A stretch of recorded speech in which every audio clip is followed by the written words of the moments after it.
Hello, good morning everyone. Today we are going to start our next session of the lesson photosynthesis part 2, and today we'll try to finish our chapter here, uh, and I think today will be our last class of this session, and you will be preparing for your board exams and do well in your board exam because you got sufficient time to prepare, and I hope all of you are going to secure 100% marks in bio. So let us start the chapter. We have in previous chapter we have completed the light reaction, in which we studied about the cyclic and non-cyclic photophosphorylation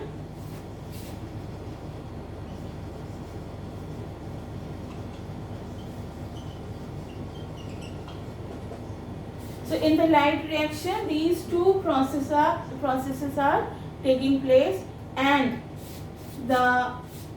these things are generated, that is ATP, and that is the energy molecule, and NADPH2, that is the reducing molecule, which is being used for the reduction of carbon dioxide. So these things are generated in the process of light reaction, and in this light reaction we have seen the cyclic and non-cyclic photophosphorylation. In the non-cyclic photophosphorylation we have seen the splitting of water molecules also. Water molecule splits and give us the electrons and the hydrogen ions, which are being utilized for the synthesis of ATP and NADP.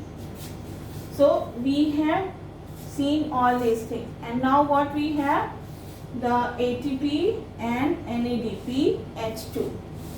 So this ATP and NADPH2 will be utilized in the process of dark reaction, which we will study now. Now dark reaction, we have studied in class 10th also, that dark reaction, where it takes place? It takes place in the stroma of the chloroplast. So because it is taking place in the stroma where the light is not falling, so light is not being absorbed at that place, so it is called as the dark reaction. Then in the stroma it is utilizing the ATP and the NADPH2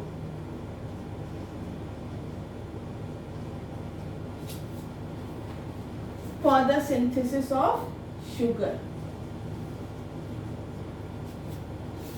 So because it is utilizing this for the synthesis of sugar, so it is also called as biosynthetic pathway.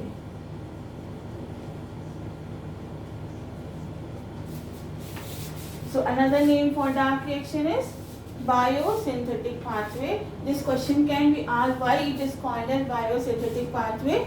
So you will be saying because sugar is synthesized in this process by the fixation of carbon dioxide utilizing the energy ATP and NADPH2. So it is called as the biosynthetic pathway. Then because it was first reported by Melvin Calvin, so it is also called as Calvin cycle. Then the first compound which is formed the first compound, that is the stable compound, which is formed, is the 3-carbon compound.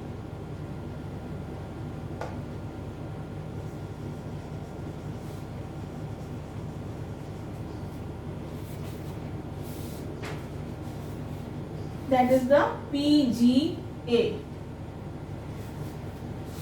So first compound, that is the first stable compound, which is formed in the process of dark reaction, is the PGA, that is the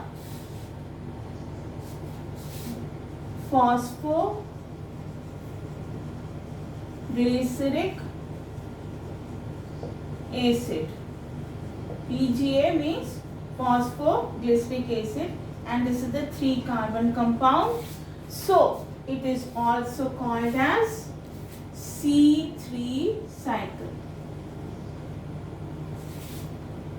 Okay, so because it is the first compound, which is the stable compound, formed in this cycle for the synthesis of sugar or glucose, so we also call it C3 cycle. So this question can also be asked, that why it is called as C3 cycle. So what you will be saying, that the first stable compound which is formed, it is the 3-carbon compound, and so it is called as the C3 cycle.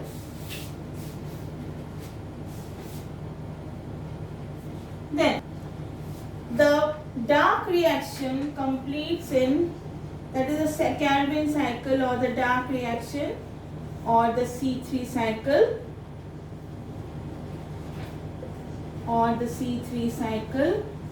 It completes in following steps. Steps are: number 1, carboxylation. Second step is the reduction.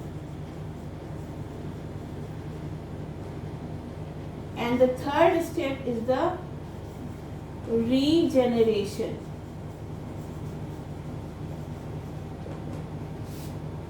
So, the carbon dioxide is accepted by the compound RUBP. This you have already studied in class 10, that the CO2 is accepted by RUBP. It is accepting CO2 in the presence of enzyme Rubisco carboxylase oxygenase. So RUBP accepts CO2, or you can say reduces or fixes CO2 in the presence of enzyme Rubisco carboxylase oxygenase. Now you can see here these two words, carboxylase and oxygenase. This means that this enzyme shows both type of reaction, means it catalyzes both the type of reaction, that is the carboxylation reaction, means the addition of carbon dioxide, and oxygenation reaction means the addition of oxygen. So this enzyme is very important enzyme. That is why, because when the concentration of oxygen is high, it will start behaving like oxygenase and it will not fix carbon dioxide. So that is why in many plants it is behaving as oxygenase. This we are going to study later. Now we have to understand only this enzyme is behaving in both ways. It is doing the carboxylation also, it is helping in oxygenation also. Then in the reduction, the CO2 is reduced, and in the regeneration, RUBP is again regenerated after the formation of glucose. So at the end of the cycle, glucose is formed and RUBP is regenerated. So the dark reaction or the Calvin cycle completes in these 3 steps. Now we are going to study the 3 steps, how the cycle is completed. Now in this cycle we will be studying the steps of the formation of glucose by the dark reaction or the Calvin cycle. And we know that the starting compound is the RUBP. Why we call it starting compound? Because this is the compound which is accepting carbon dioxide, fixes it by the process of carboxylation. So here this is the RUBP. RUBP, where it is formed? It is present in the stroma. It is a 5 carbon compound and I have shown you with one molecule. So there will be one molecule of RUBP, and this RUBP, that is the ribulose biphosphate, is a 5 carbon compound. It is adding or getting reduced by the addition of carbon dioxide, that is also 1 carbon compound. So 5 carbon from here, 1 carbon from carbon dioxide, they together make the unstable compound in the presence of Rubisco enzyme, and this unstable compound becomes the 6 carbon compound. Then this unstable compound, by the process of hydrolysis, it splits up into 2 molecules of PGA. PGA I have told, phosphoglyceric acid, or we can also say it is a phosphoglycerate. So because it was 6 carbon and 2 molecules are formed from 1 molecule of unstable compound, so it will be forming 2 molecules of 3 carbon atoms. So it is a 3 carbon compound, that is phosphoglycerate or phosphoglyceric acid. Now this phosphoglyceric acid, by the process of phosphorylation, that is the addition of phosphate group in this. So this addition of phosphate will be done by the energy of ATP. So because 2 molecules are there, so 2 ATP molecules are required here, and both will get phosphorylated, and there will be the release of 2 ADP and 2 PI. After the phosphorylation, PGA will become 1,3-diphosphoglyceric acid. So again, of this we will get 2 molecules, and this is also the 3 carbon compound. In this 3 carbon compound, there will be the reduction, that is the addition of hydrogen ions. So the hydrogen ions it will get from NADPH2. So this hydrogen ions, NADPH2 here.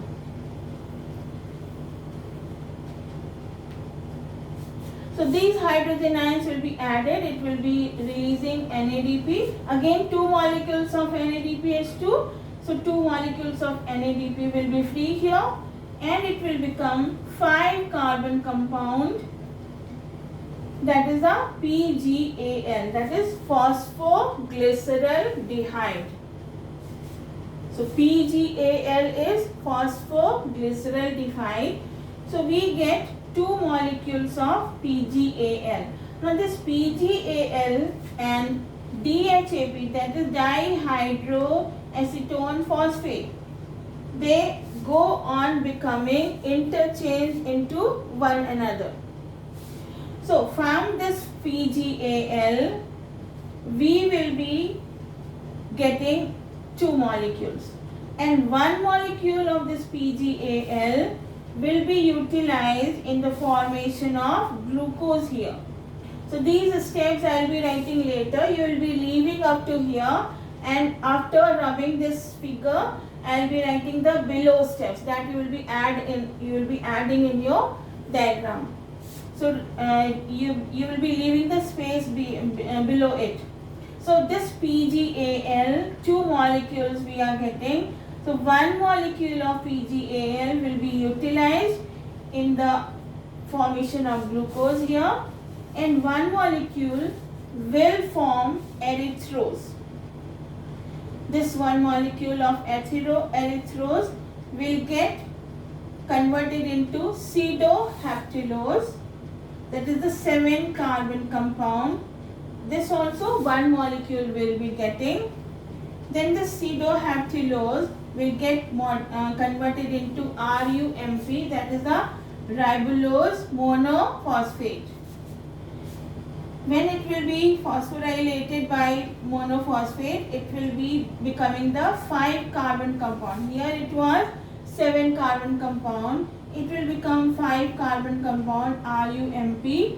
One more ATP will be utilized here, and it will become ribulose biphosphate. It was monophosphate, 1 phosphate group was added. Now here 1 more phosphate group was added because of the addition of 1 phosphate from ATP. So it will become RUBP. So this is how the RUBP is regenerated for next cycle to go. So now we have utilized 1 molecule here. So this type of 6 cycles are going for the synthesis of 1 glucose molecule. And in these 6 cycles, 6 carbon dioxide will be utilized, 6 molecules of RUBP will be utilized, and then we will be making 1 molecule of glucose. So these steps, ribulose biphosphate to unstable compound, then to PGA, these are the carboxylation steps. Then PGA gets reduced into 1,3-diphosphoglyceric acid, that is formed by the NADPH2, and it becomes PGAL. So these steps are in the reduction steps, reduction process, and PGL get converted into erythrose, pseudohaptylose, RUMP, RUBP. These are the steps for regeneration process. So that is in this way, in these 3 major steps, the process of Calvin cycle completes. And after rubbing this, below what is there, that I am going to write, that you note down after I show you. So now below I will be writing like fructose 1,6-diphosphate breaks down into fructose 6-phosphate, means the phosphate group is being removed from the fructose. Fructose 1,6-diphosphate, 1 phosphate group removed, it will become fructose 6-phosphate. Again fructose 6-phosphate will become that is the isomer, it will become glucose 6-phosphate. Again 1 phosphate will be removed, it will become glucose.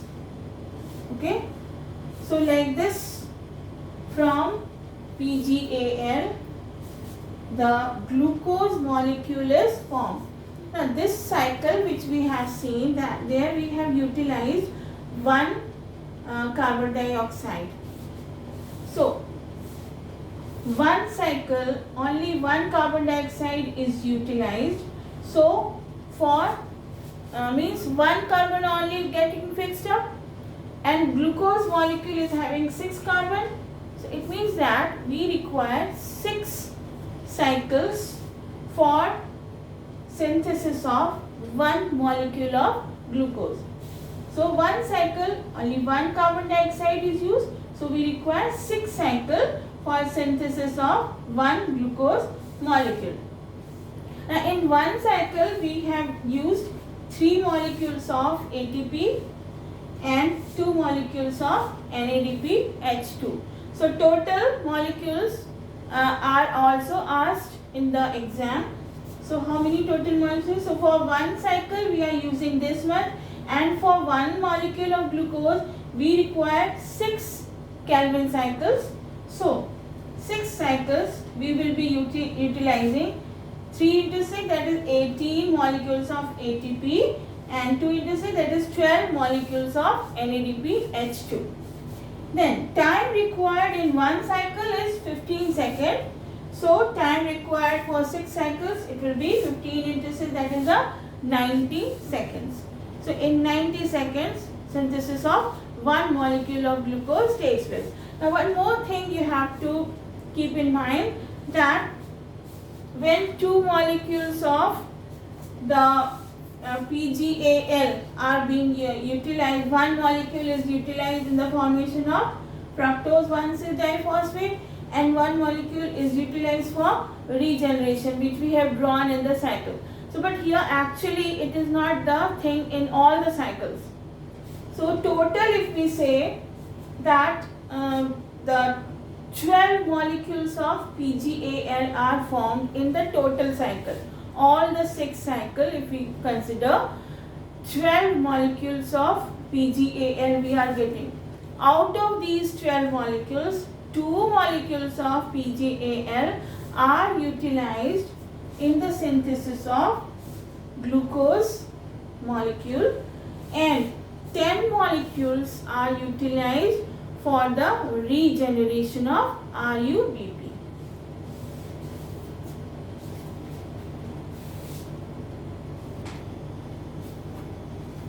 Now, this is one topic in our syllabus, chemiosmotic hypothesis or chemiosmotic theory. Now, in this theory, it is told how the ATP molecules are synthesized. We have seen that in the photophosphorylation, cyclic and non-cyclic, we have seen that the ATP are synthesized, but actually the site we don't know where and how it is synthesized. So by this process we will be understanding how the ATP are synthesized. So now this is one thylakoid. This is outer membrane and this is inner membrane of thylakoid, and this is the lumen of the thylakoid. Now we have seen that in the membrane of thylakoid the pigment systems are there. All the pigments are found in the membranes of thylakoid. So this is the membrane of thylakoid, and our pigment systems will be there in this PS2, PS1 and other pigments which are acceptors. So, and in this thylakoid membrane, inside the lumen, in the inner membrane, the enzyme for splitting of water molecule is found, and to the outer side of the thylakoid membrane, the enzyme for NADP H2 is formed. So this thylakoid membrane, when the light falls on it, the pigment systems start functioning. So pigment system 2 will start functioning. It will release the electron. So here I have shown from the pigment system 2 electrons are released, and these electrons which are released, they are replaced by splitting of water molecule. So we can see here, this is the enzyme complex for splitting of water molecule. So in the inner side of the membrane we have the enzyme for the splitting of water molecule. So with the help of that enzyme, water molecule will split up into electrons, hydrogen ions and oxygen atoms. Atoms will combine and come out as oxygen molecule. This we have seen. Now these electrons which are released by the splitting of water molecule, they will be fulfilling the loss of electron in pigment system 2. and the electrons released by pigment system 2 will pass on through many electron acceptors. So first of all, it will be passing to the PEA, that is the primary electron acceptor, and then it will give it to the plastoquinone, that is PQ. Then from plastoquinone it will go to cytochrome, from cytochrome to plastocyanine, and from plastocyanine it will go into pigment system 1. Pigment system 1 is also releasing the electrons, and these electrons which are released, they will be accepted by NADP to combine with hydrogen ions which are found in the stroma in the presence of enzyme NADP reductase. So this NADP reductase enzyme is found on the outer membrane of thylakoid, and this enzyme, with the help of energy of electrons released by PS1, will be combining NADP with the hydrogen ions, because hydrogen ions are there, lot of hydrogen ions are there in the stroma. So this thylakoid is surrounded by the stroma. It is in the stroma, and in the stroma or everywhere there will be the hydrogen ions. Now, how these hydrogen ions are being maintained, the concentration of the hydrogen ions outside and inside of the membrane, how this is maintained, this also is very important in this chemiosmosis. So we have seen in the photosystems, when we were seeing the photosynthesis, when the electrons is being donated to the next electron acceptor, in that donation they are moving from high energy to low energy. So in this they are releasing the energy. So when this energy is being released at the level of cytochrome, so at this place, with the energy of electrons released, when the cytochrome is passing the electrons from cytochrome to plastocyanine, the energy which is being released, it is making it permeable for the hydrogen ions to move from outer to inside. Okay, so due to the energy released by the cytochrome in passing the electrons, this energy is utilized to bring the hydrogen ions from outside, that is from stroma to inside. So it is increasing the concentration of hydrogen ion in the lumen of the membrane. And we can see from splitting of hydrogen water also, the hydrogen ions are being synthesized. So due to this, concentration of hydrogen ions inside the lumen increases compared to the concentration of hydrogen ions outside the lumen, that is in the stroma. So due to concentration gradient inside and outside, in the membrane of the thylakoid there is a protein complex, we call it cytochrome protein complex, and it is consisting of two particles. These are both are the proteins, F0 particle and F1 particle. So this protein complex, which is made of two components, F0 and F1, it is allowing the facilitated diffusion of hydrogen ions from inside to outside. Now when this hydrogen ions are facilitated diffusion, as I had told in the transport chapter, that what is the facilitated diffusion? The molecules which is being transported from outside to inside or inside to outside, it gets attached to a protein, and then this protein is helping the movement of the molecule. So this hydrogen ions, they are getting attached to the molecules here, and they are, by the facilitated diffusion, they are moving out.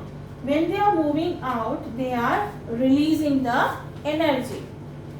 So in this energy which is being released in the movement of hydrogen ions from inside to outside, this energy is utilized by the enzyme, that is the ATPase. So this protein F1 particle is acting like a enzyme.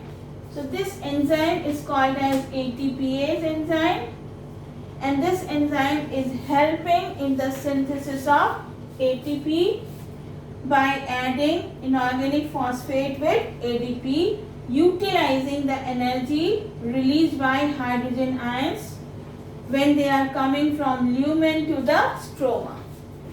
So this is how the maintenance of hydrogen ions is taking place in the stroma. Now when these hydrogen ions being maintained outside, these hydrogen ions are utilized to combine with NADP with the enzyme NADP reductase. So we have seen that at the cytochrome level, we have seen in photophosphorylation, at the cytochrome level we have synthesized the ATP. So this is how that ATP is synthesized at the cytochrome level.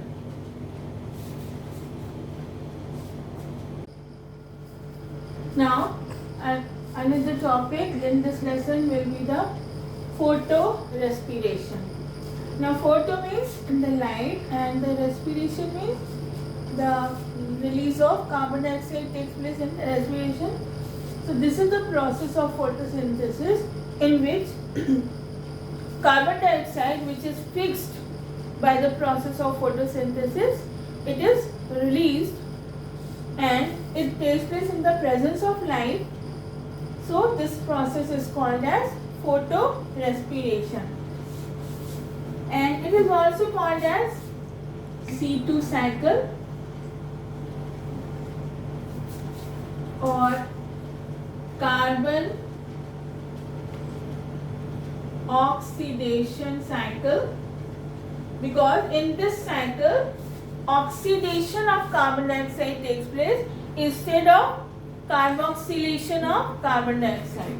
So this is also called as carbon oxidation cycle, or it is also called as glycolate cycle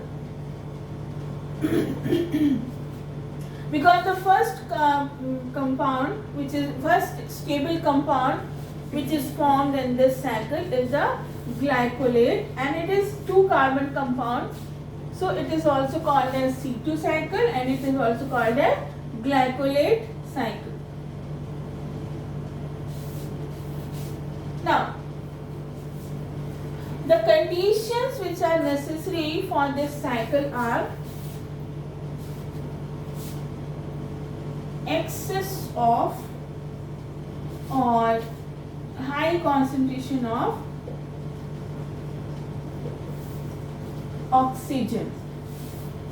So whenever there will be the more oxygen in the environment, the normal C3 cycle plants will start doing the process of C2 cycle.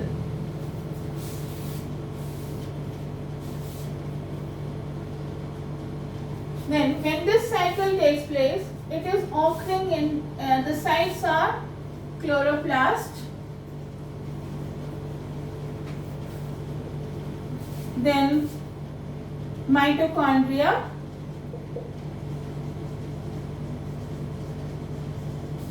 and the peroxisomes.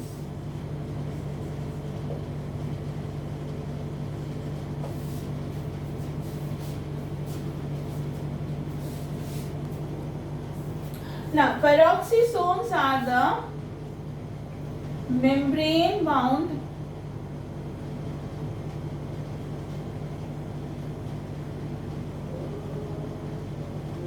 organelles in eukaryotic cells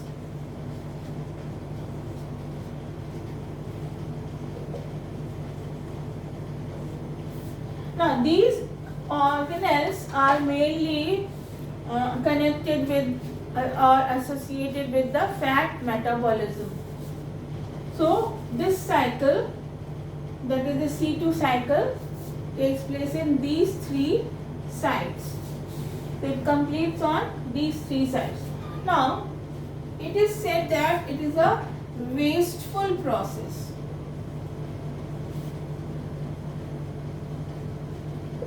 Now, why it is called as wasteful process? Because the carbon dioxide which is fixed by the process of C3 cycle, in case of oxygen concentration increase, this fixed carbon dioxide is released in the environment and the process of photorespiration.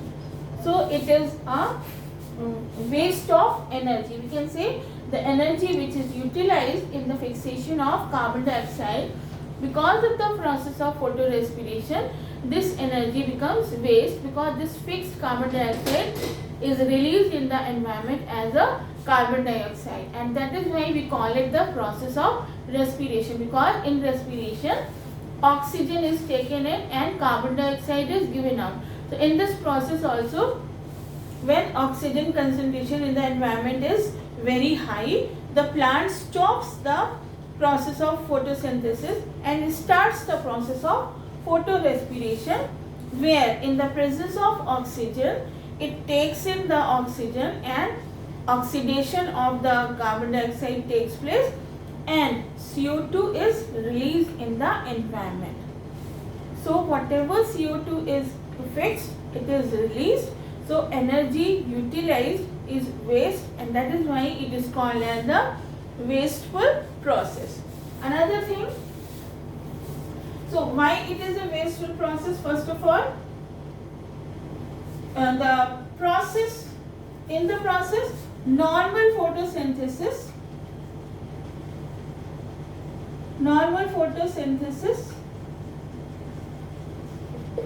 stops when oxidation concentration is higher. In more concentration of oxygen, the normal photosynthesis stops in the plants, mainly in the plants of C3 plants, which are normally doing the process of photosynthesis.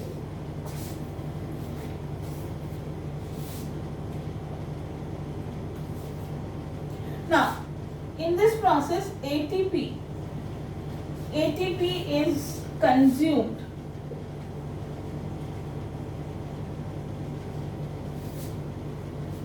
without any production, means and no sugar molecule is formed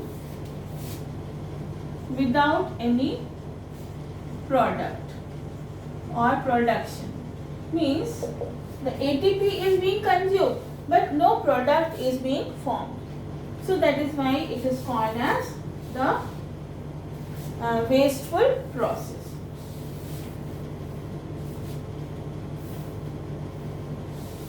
Now, this is inevitable. This process is inevitable. Means we cannot stop this process.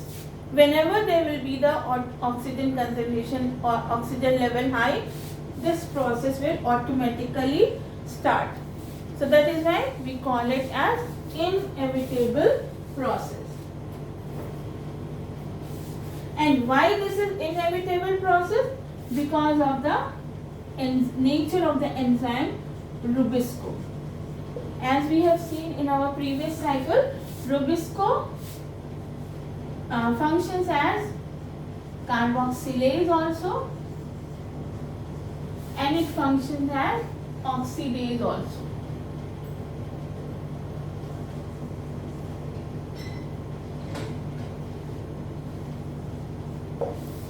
So when CO2 is high, it functions as carboxylase. When O2 is high, it functions as oxidase. So that is why we cannot stop it. Whenever there will be the O2 level higher than the CO2 level during daytime mainly, this Rubisco enzyme, instead of fixing the carbon dioxide for C3 cycle, it will start doing the oxidative process, and that is why it stops the photosynthesis.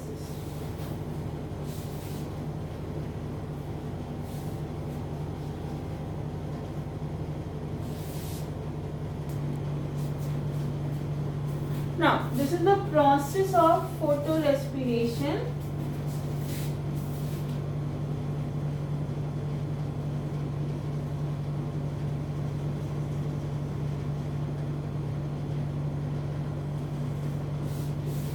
And this process completes in 3 parts of the leaf, that is the chloroplast, peroxisomes and mitochondria.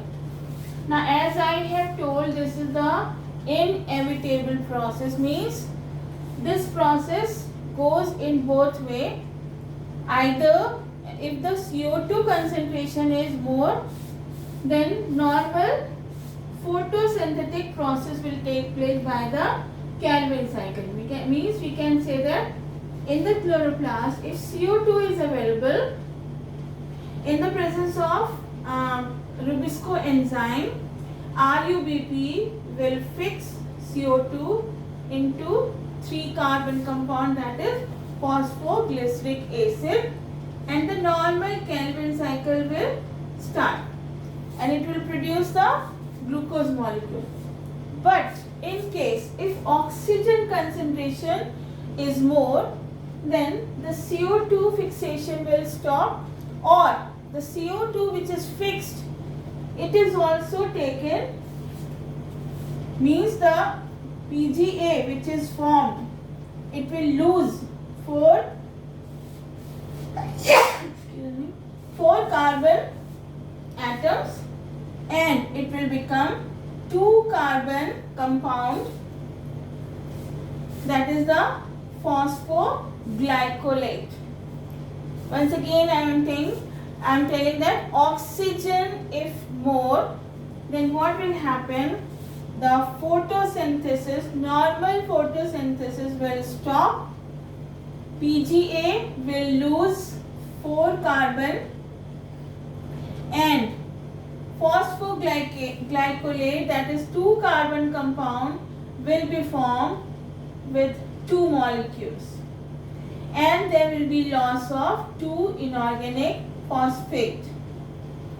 By the loss of 2 inorganic phosphate, M-phosphoglycolate, glycolate, that is the 2 carbon compound, will be formed and 2 molecules will be obtained. This glycolate will diffuse into peroxisome, and this glycolate will become glycine by oxidation process, means it will combine with oxygen and by the release of hydrogen peroxide, and it will get converted into glycine. Again, what is happening here?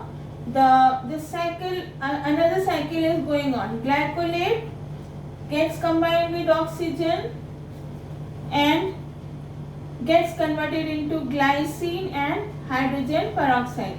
Again, hydrogen peroxide breaks up into water molecule and oxygen molecule, and this oxygen again adds up with glycolate, and this again forms the hydrogen peroxide and glycine. So this cycle goes on.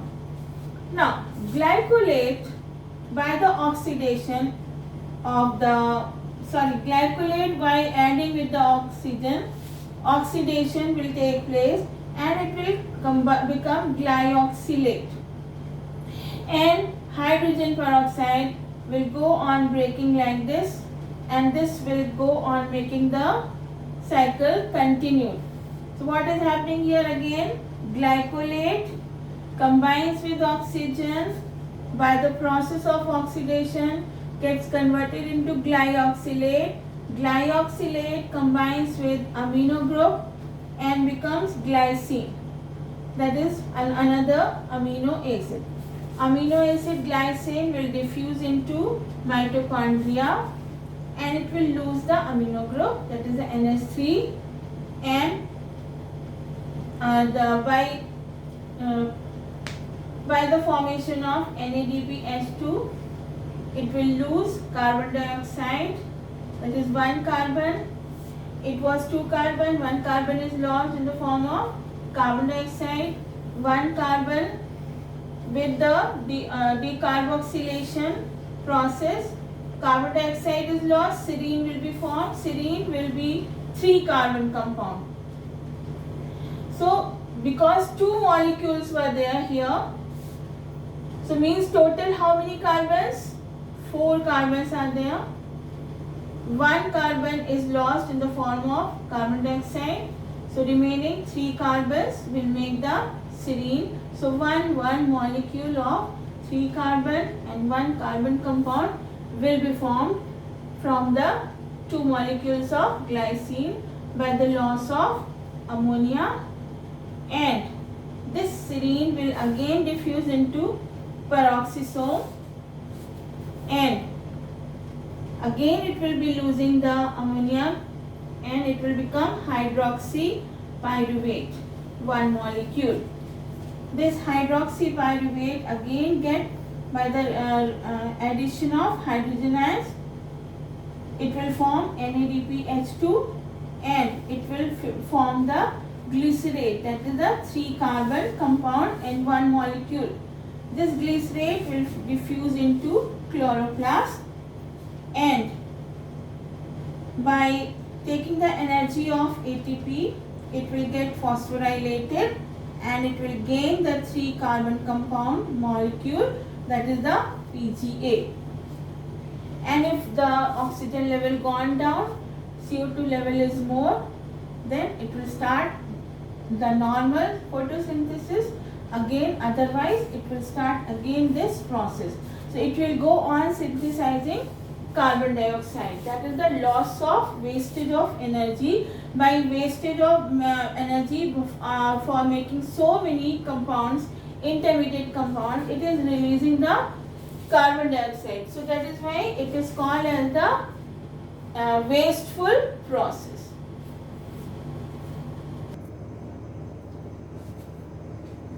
So I had not written Rubisco here. So I have written this Rubisco. All of you write this Rubisco.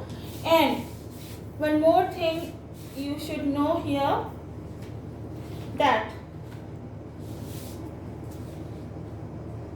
which plants are examples of which of the plant is here. And one more thing, Warburg's effect. Warburg's effect. I am saying, all of you write it. What is Warburg's effect?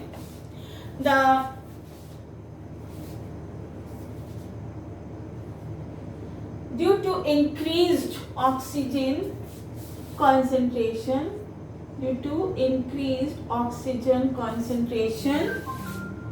the photosynthesis becomes stopped or reduced. Photosynthesis stops or reduces. So this effect of stopping of photosynthesis due to increased oxygen concentration, this effect is called as Warburg's effect. And the plants which are showing this effect or the photorespiration, these plants are very important to know. Which are these plants? So I am writing these plants.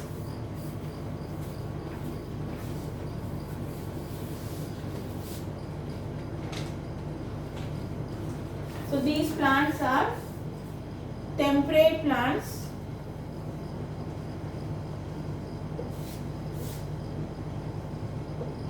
such as wheat, rice, beans, barley,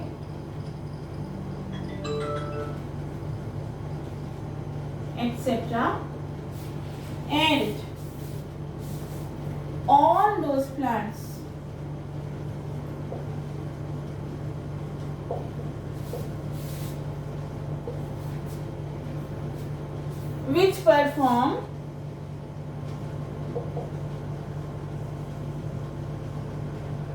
normal C3 cycle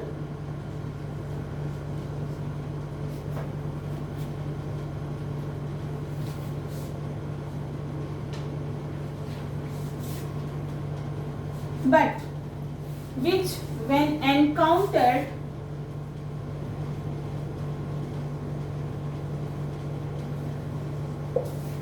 by high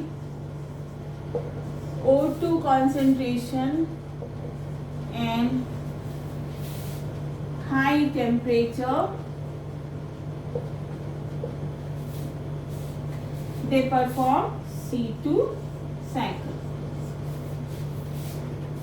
So these are the plants, and all other plants which are normally performing the C3 cycle, when they are encountered with high oxygen concentration and high temperature, they start doing the C2 cycle, that is the photorespiration.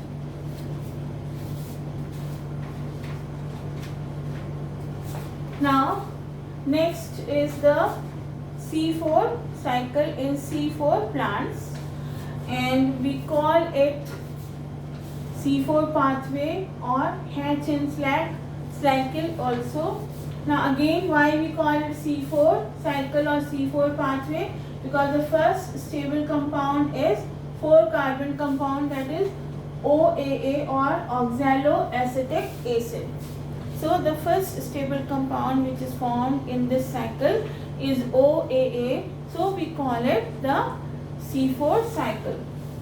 Now this type of cycle is found in those plants which have adapted themselves to escape photorespiration, and so this cycle is completed in two sites. One is the mesophyll cells and the other is the bundle sheath cells. Now what is bundle sheath? Let's see the structure of the leaf of this plant. This is the epidermis. Then after that, in the mesophyll cells, we have the palisade parenchyma on the above layer or upper surface. Then below that, there will be the spongy parenchyma, and there will be the vascular bundles. Now, vascular bundles are surrounded by the specialized epidermal cells, we can call, or endodermis type of cells we can call. These specialized cells are the cells which are called as the Kranz anatomy. Because of the presence of this type of cells surrounding the xylem and phloem, this type of anatomy is called as Kranz anatomy. Now, Kranz anatomy means the vascular bundles are surrounded by the specialized cells which are called as the bundle sheath.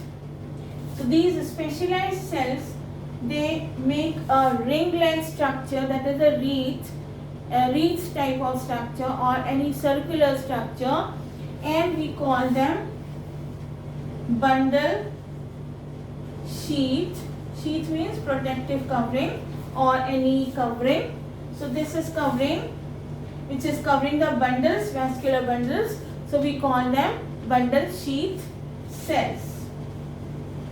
And because of the presence of bundle sheath cells around the vascular bundle, this type of anatomy of the plants is called as Kranz anatomy, and this Kranz anatomy is developed in those plants which are adapted themselves for the process of photorespiration. Means they are able to escape the losses due to the photorespiration.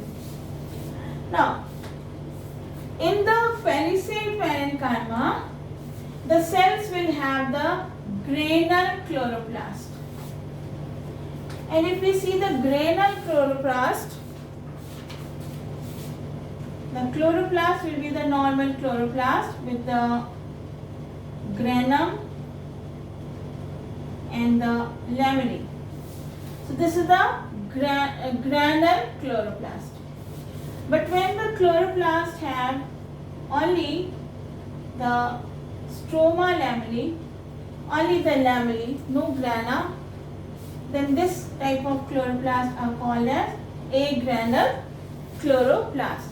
So this agranule chloroplast are found in the bundle sheath cells. Now why this is found in, this is not having the granum here, because bundle sheath cells are found very deep in the leaf. So light is not reaching to this place, and that is why they don't require the light, they don't need the light, no light, so no light reaction, and so these chloroplasts, they don't have thylakoids or grana, and so they have only lamellar stroma lamellae in them, where only the dark reaction, that is the C3 cycle, takes place. No photophosphorylation, no cyclic, non-cyclic photophosphorylation, no splitting of water molecule, etc. takes place in the chloroplast found in the bundle sheath cells. And in the normal chloroplasts, which are found in the palisade parenchyma, there both the light and reaction and the dark reaction takes place. So this is the speciality which these plants have adapted to overcome the process of photorespiration. Now what is happening in this process?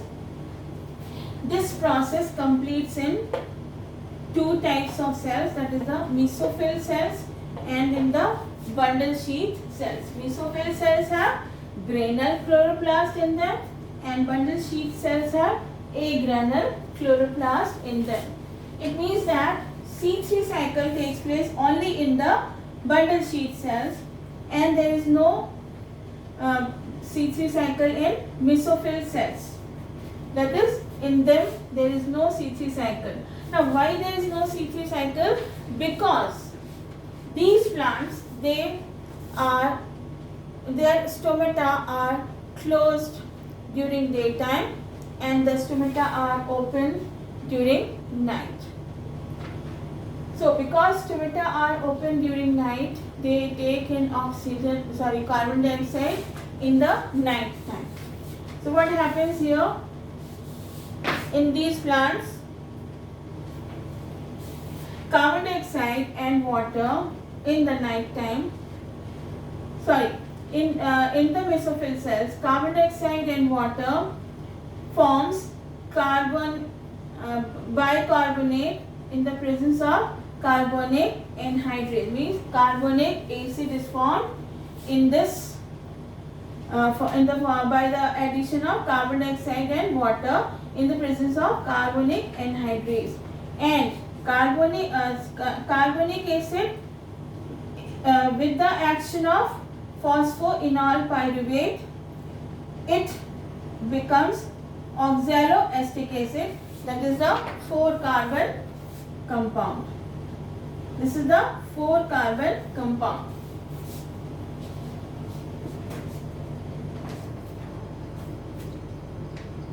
So now what is happening here? Carbon dioxide is coming inside from the environment. This carbon dioxide with the water present in the cell forms the carbonic acid. Okay, and this I have shown here separately.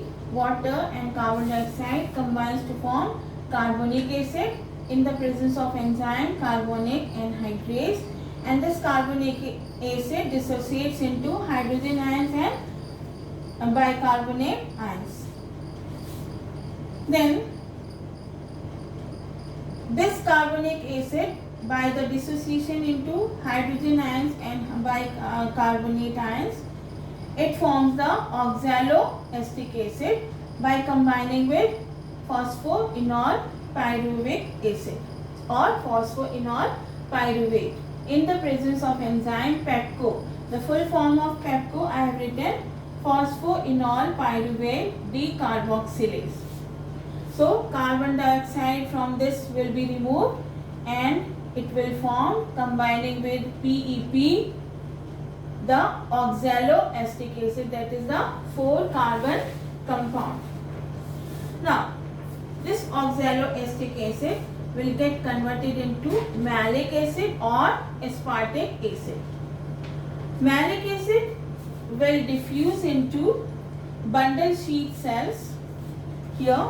So from here, the malic acid will diffuse into bundle sheath cells, and here it will give out its carbon dioxide and get converted into pyruvic acid. So here there will be decarboxylation. Means carbon dioxide will be removed and malic acid will get converted into pyruvic acid. And this carbon dioxide will combine with RUBP in the presence of enzyme Rubisco, and the C3 cycle will continue in the bundle sheath.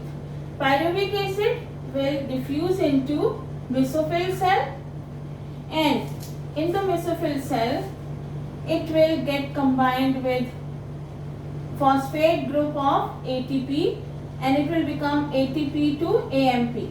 Now ATP to AMP is equivalent to 2 ATP and 2 ADP. Means ATP means adenosine triphosphate, AMP means adenosine monophosphate, and here ATP is getting converted into ADP, means adenosine diphosphate. Means when 2 molecules of ATP get converted into 2 molecules of ADP, it releases the same amount of energy which is being released in the formation of ATP to AMP. Means here also 2 phosphates are removed, and here also 2 phosphate, one from each ATP are removed. So ATP is losing 2 phosphate group and it is becoming AMP, or 2 ATP will be used and it will become 2 ADP. So these 2 phosphates will get added to the phosphoenol pyruvate to form the interpyruvic acid. 2 phosphates will be added and it will form phosphoenol pyruvate. Now one thing I have said, I think I have said wrongly, that this takes place in the night time and daytime. No, there is no night time and daytime here.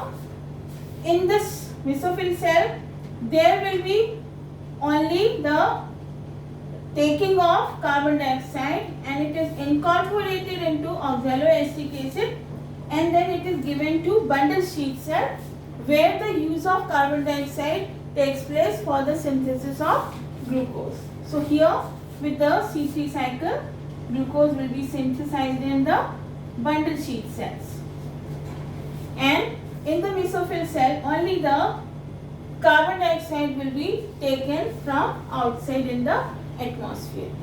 So this is how, when they are taking the carbon dioxide from the atmosphere and the C3 cycle goes in the bundle sheath cell, they save the harm due to the oxygen concentration, because here there is no chance of oxygen concentration outside, because oxygen concentration will be here more, and so there is a chance of photorespiration, but because there is no glucose formation taking place in the mesophyll cells, so there is no chance of concentration of more oxygen, and so these plants save themselves from the loss due to photorespiration, and they are doing their main glucose synthesis in the bundle sheath cells.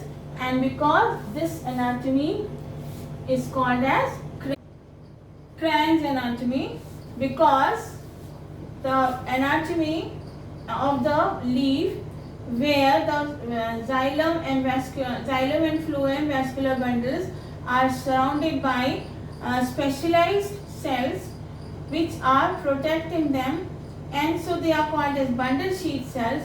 So what we will say, the Crane's anatomy is the anatomy where the vascular bundles are surrounded by bundle sheath cells.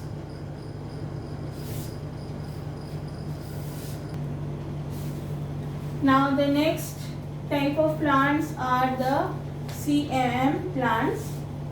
Now these plants are showing the crassulacean acid metabolism, and so this cycle is called as crassulacean acid cycle or CAM cycle. CAM stands for crassulacean acid metabolism. Now these plants are surviving in the xeric conditions. So they have a specialized type of stomata. They are called as scotoactive stomata. Now scotoactive stomata are the stomata which are open in the night and closed during daytime. Now by having such type of stomata, these plants are saving themselves from getting to the harsh temperate conditions, harsh temperature in the xeric condition. They save themselves from loss of water, etc. So these plants have adapted themselves to do the process of photosynthesis in a different way. So now because these plants are living in xeric condition, they need to save the water from the water loss due to transpiration. So they need the stomata to be closed during daytime, and that is why these plants have adapted themselves to do the process of photosynthesis or to intake carbon dioxide when the stomata are open during night time. So I have made the mesophyll cells during daytime and during night and during daytime. As the stomata are open in the night, carbon dioxide will diffuse in through the stomata. It will combine with water and it will form carbonic acid in the presence of enzyme carbonic anhydrase. Then this carbonic acid will dissociate into hydrogen and bicarbonate ions. Then this bicarbonate ions will combine with phosphoenol pyruvic acid in the presence of enzyme PEPCO. And PEPCO enzyme full form is PEPCO, that is PEP carboxylase or phosphoenol pyruvate carboxylase. So in the presence of PEPCO enzyme, PEP will get converted into OAA, that is oxaloacetic acid. I am writing this oxaloacetic acid, that is OAA. This is 4-carbon compound, and because first stable compound is the 4-carbon, so it is also called as C4 plant. Then the NADPH2 will give the hydrogen and reduction of OAA will take place and it will get converted into malic acid. Now this malic acid will accumulate in the vacuole during the night. Now when in daytime sunlight will fall, during the daytime stomata are closed, there is no entry of CO2, but the malic acid is there in the vacuole. So this malic acid will come out from the vacuole and this malic acid will combine with this malic acid will dissociate into PEP and CO2. PEP is 3-carbon compound and CO2 will be 1-carbon compound. So this CO2 will be available for C3 cycle, normal C3 cycle. So this malic acid will release CO2 which will enter into C3 cycle during daytime in the mesophyll cells, and there will be normal light reaction. From the light reaction there will be synthesis of ATP and NADPH2. These two will be utilized in C3 cycle, and CO2 will be accepted by RUBP in the presence of enzyme Rubisco, and there will be the synthesis of glucose. This PEP will again enter for it will be again available during night time for the synthesis of malic acid again. So this is how malic acid will give the CO2 for normal photosynthesis process, that is the synthesis of glucose. And the plants are saving themselves from getting harsh conditions of the xerophytic conditions by closing their stomata in the daytime, and during daytime they synthesize glucose, and opening the stomata during night. During night they get the CO2, harvest it into malic acid and store it for the synthesis of glucose during daytime. So this is how the CAM cycle takes place. And the plants which are doing this cycle, these plants are all the succulent xerophyte, because these plants are surviving in the xeric conditions. So these plants will be all succulent xerophytes.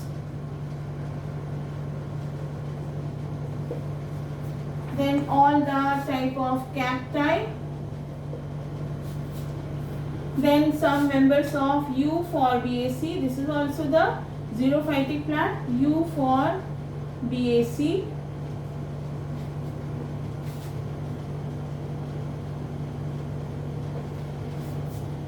Etc. So what is new thing you have studied here? Scotoactive stomata means the stomata which is open in the night and closed in the daytime. You can see here we have shown the closed stomata. So by this we have completed our the chapter photosynthesis and factors etc. You all have already studied in class 10, and you will be reading from the book only.